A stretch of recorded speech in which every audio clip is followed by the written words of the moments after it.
हरियाणा की बात की जाए तो हरियाणा तीन चीजों से जाना जाता है, किसान, जवान और पहलवान। आज हम किसानों के मुद्दे पर बात करेंगे और इस सबसे बड़े मंच पर इंडिया न्यूज के हमारे साथ हरियाणा के कृषि मंत्री श्याम सिंह राणा जी मौजूद है। श्याम सिंह राणा जी, आपका बहुत बहुत स्वागत है इंडिया न्यूज के मंच पर। आज हम किसानों से जुड़े मुद्दों पर बात करेंगे। पहला सवाल मेरा किसानों से ही है कि किस तरीके से सरकार जो है वो किसानों की आय दुगने करने के लिए क्या कुछ कदम उठा रही है, किस तरीके से आप किसानों की जो आय है वो दुगनी करने जा रहे हैं। सबसे पहले तो मैं आपका धन्यवाद करता हूँ कि आपने हमारे को बुला के इतना बड़ा सम्मान दिया। और आज किसान होने के नाते से और सरकार में कृषि मंत्री होने के नाते से आप जो किसानों के बारे में चर्चा की आज आपने पहला सवाल किया भाई किसानों की आय दुगनी कैसे करेगी सरकार। लेकिन पहले तो ये पता हमने करना जरूरी है भाई भारतीय जनता पार्टी की सरकार 2014 में आई, उस समय किसान की आमदन कितनी थी, वही तो दुगनी करनी है ना। पहले तो ये पता करेंगे हम 2014 में हमारे किसानों की आय एवरेज कितनी थी।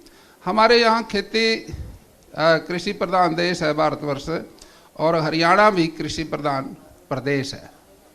मैं समझता हूँ यहाँ हमारी जो आम फसलें हैं जो जनरल गांव के लोग करते हैं, मेन फसल धान की है, गेहूं की है, और उसके साथ साथ बाजरा भी है, कपास भी है, और सरसों की फसल भी होती है।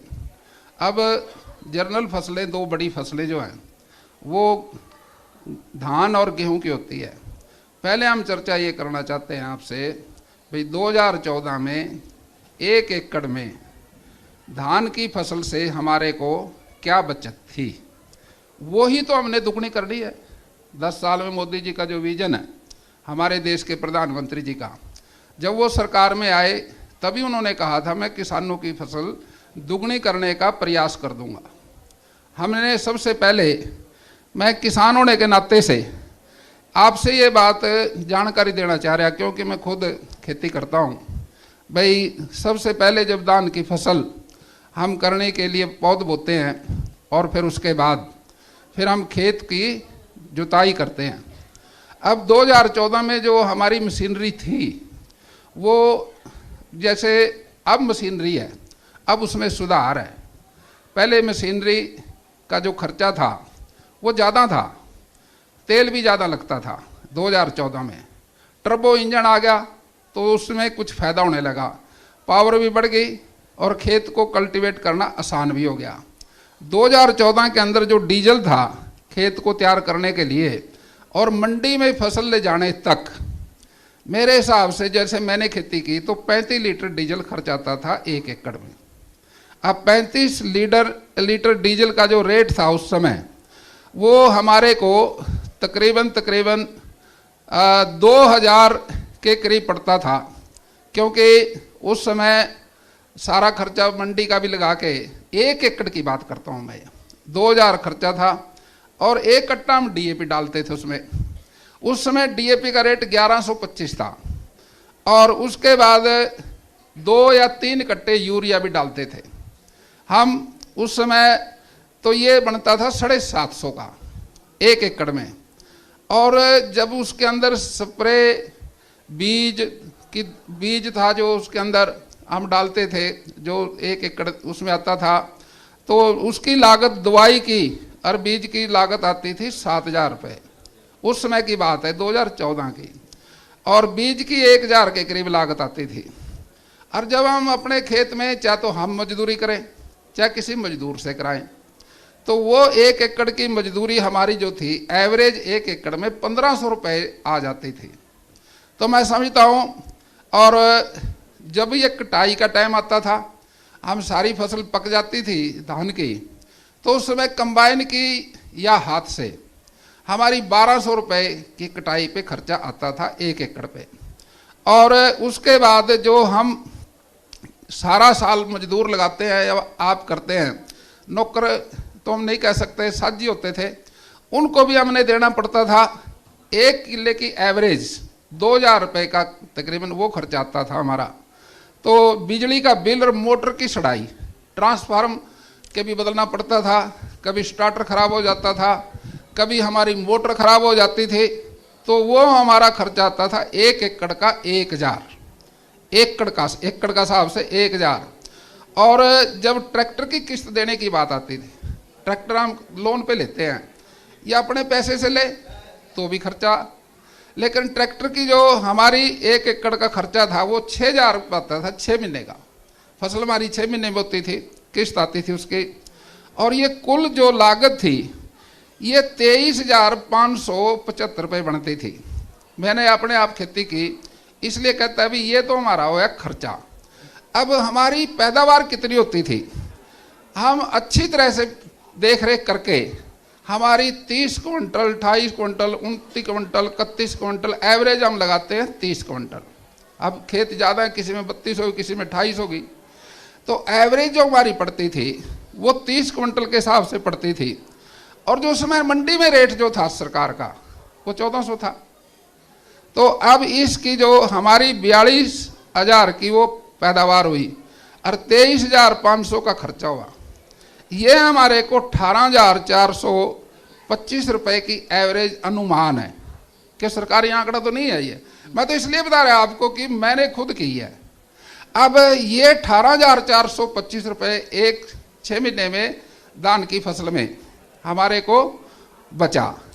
और ये कहते हैं भी ये दुगुना करना मोदी जी का विजन था, भाई इसको हम किसान की आय दुगनी करेंगे।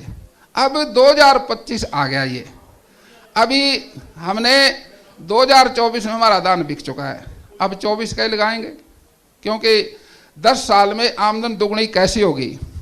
अब ये जो उसी तरह से खर्चा हमने, जिस तरह से मैंने अब आपको इसकी जानकारी दी, इसी तरह से ये खर्चा जो था 2000 की बजाय अब ये 3000 हो गया खर्चा, महंगाई होगी। और इसके साथ 1125 का जो खाद था वो 1350 का हो गया। और उस तरह से हमने जो यूरिया का खर्चा था 750 सॉरी, ये 800 हो गया, 50 रुपये बढ़ा सिर्फ इसमें, क्योंकि सब्सिडी पे आता है सारा ये। यही बात मैं आपसे करना चाह रहा हूं कि लगातार जिस तरीके से ओपोजिशन भी कह रहा है कि किसान घाटे का सौदा, किसानी जो है वो घाटे का सौदा होती जा रही है, दवाइयां जो है, पेस्टिसाइड है वो महंगी होती जा रही है, तो ऐसे में आय जो है दुगनी करने की आपने, आप मेरी बात को पूरी सुनोगे तो फिर इसका एक चैप्टर खत्म हो जाएगा। आप ये देख लेना भी ये आमदन दुगनी हुई है कि नहीं हुई है, ये कैसे हुई है, मेरी बात पूरी तो पूरी सुन लो ना। एक मैंने आपने 14 की बात सुनाई, अब मैं 24 की बात बता रहा आपको, तो उस हिसाब से आपको अंदाजा ला लियो भाई ये आमदन कितनी हुई है। तो इसलिए 800 का तो यूरिया हुआ, और दवाई लागत बीज ये हमारा हो गया 12,000 का 1 एकड़ का। और इसी तरह से जो बीज की लागत आई वो 1500 होगी। और जो मजदूरी है, जो लुआई है हमारी इसमें खेत के जो मजदूरी है वो 4000 होगी। मजदूरी कटाई हमारी कंबाइन से 2000 रुपये किले के हिसाब से होगी अब। और जो हमारा जो हम मेहनत करते हैं, नौकर से कराएं आप करें, वो 1 एकड़ का 3500 रुपये हो गया। बिजली का बिल जो है वो 1000 के बजाय 2000 हो गया। और ट्रैक्टर की किस्त 6000 के बजाय 7500 रुपये होगी। और कुल लागत आई 37,650। पहले लागत आई थी 23,575 10 साल पहले। और अब जो उपज है वो 2 क्विंटल बढ़ी है, अच्छे बीज आए हैं। अब 2 क्विंटल एवरेज लगाता हो 32 क्विंटल हुई, रेट जो है वो 2300 है। ये हमारी फसल हुई 73,600 की, और खर्चा काट के इसमें से 35,550। अब मोटी सी बात है, पहले 18,425 थी, अब 35,590।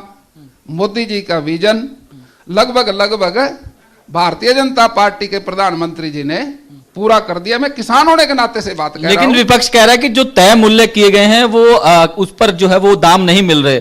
जो किसान जो है वो अगर फसल लेके जाता है, नमी की मात्रा बताकर जो है वो उसका पैसा काट लिया जाता है। इस तरीके के आरोप भी जो है वो लगातार लगते हैं। सरकार वादा तो कर रही है कि एमएसपी पर खरीदेंगे, लेकिन एमएसपी पर खरीदी जो है वो फसलें नहीं जा रही है। देखिए, ये समस्या सारी सरकारों में थी।